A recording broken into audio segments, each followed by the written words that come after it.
Remember how I said earlier this week that there was that one pile of weed that was burning in India and I'm surprised nobody smelled it? Well, apparently they thought about the weather and they made sure that it wasn't gonna blow into, residential areas. Well, amazingly, the same exact thing happened in Colombia and they didn't think about the weather, and a huge plume of smoke from 1.5 tons of marijuana that was burned from law enforcement blew into a suburb in Colombia, and a bunch of people had to get evacuated from their buildings because the smell of weed was so intense. Here's a video. Hopefully somewhere somebody was able to benefit off of this plume and got a little bit high and had a nice pleasant day from it. Okay, so we've got a story now that is kind of taking a larger aerial approach on the dichotomy between the media saying that high potency THC is really, really problematic and is something that we should all fear and be worried about, especially for teenagers. And then the other side, which is the weed enthusiasts who are saying this is all blown out of proportion and it's yet another angle on the whole fear mongering from the 70s and all of that stuff.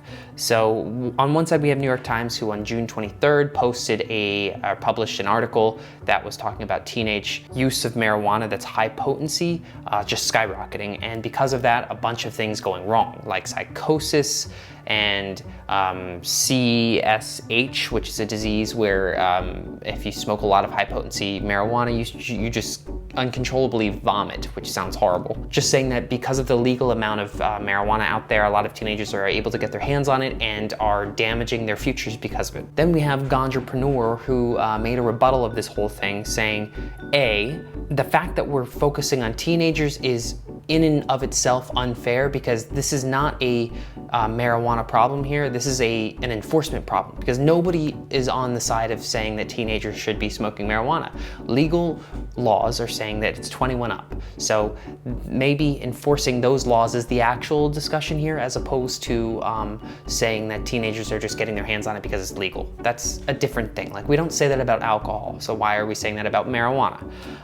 Good point. Second point is that the author of the Ganjapreneur article is saying that the availability of high potency THC is actually a lot less prevalent than the New York Times and then a lot of people make it out to seem.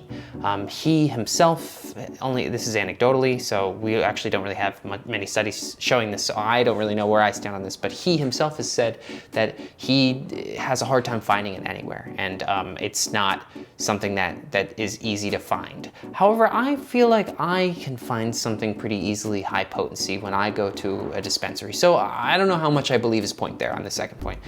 I do think it's a lot easier to find than he makes it out to seem. And finally, one of the bigger ones is that whole illness that is pretty intense sounding, the uncontrollable vomit. His point is that there is only one study that is actually studying this disease, and it's unclear how prevalent it actually is, and it might not be a big problem. Or at the very least, we need to do a lot more studies into it and figure out what the problem there actually is before we start spouting it in the New York Times, the most respectable news organization in the world. So basically, the biggest takeaway for me that I can get from this is that New York Times is kind of jumping a little bit to a conclusion here, whereas it should be taking a much more kind of conservative approach to it. It's just jumping to the fear. It's saying this is a problem, we're leaping there, we're linking this to this, and now we have to worry about our teenagers. Well, there are a lot of smaller nuanced things there that we actually have to worry about, like enforcing the age limit, which is a lot easier to do in a legal market than it is an illicit market. Lots easier.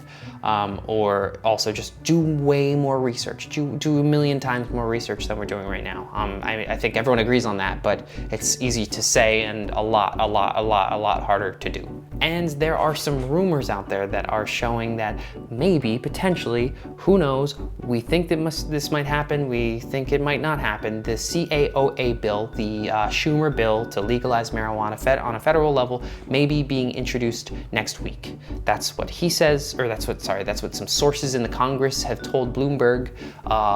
However, there are other people saying that it's still in flux. We don't have an actual date for it. We don't know quite yet when it's going to be introduced. However, it will probably get introduced before the August recess. So that is in the next couple weeks. Because of this, some weed stocks that really need some help have gotten a big bump. They got about a 20% bump, or at least Tilray did. And so that's kind of a nice little thing. It makes you realize that, like, if you hold on to these stocks, when actual legalization occurs, which honestly, who knows, that could actually be in 2028, which is crazy to think about. That could be like 6 years from now, depending on who is the president. When it actually legalizes, these stocks are gonna freaking jump through the roof, and you might be able to kind of get in on that. I guess that's not financial advice. I think I'm supposed to say that. So we'll see next week if they actually do introduce this, and keep an eye on those stocks when it does, because they're gonna get another jump, which they've been going down, down, down, down for the last like freaking, I don't know, year. So this would be helpful. Okay, and then finally, it is Friday, so it's New Music Friday, and there is one album that I wanna put a spotlight on, which is Hellfire by Black Midi. So Black Midi, this is their third album in 3 years, I think, or 4 years, yeah, I think 3 years, and they never really clicked for me. I think the most descriptive word I can have for them would be zany. They're an extremely zany rock band. They're all over the place, extremely talented. They feel like the extremely talented theater kids who put a band together, and it's just hardcore and brutal, and also funny and fun, and yeah, it's all over the place. This new album, it finally clicked.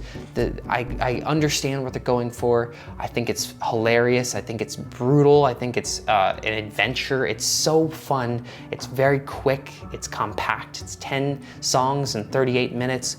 Beautiful front to back. I was really, really impressed, and I feel like this band has everything going for it to make like a freaking like cult following.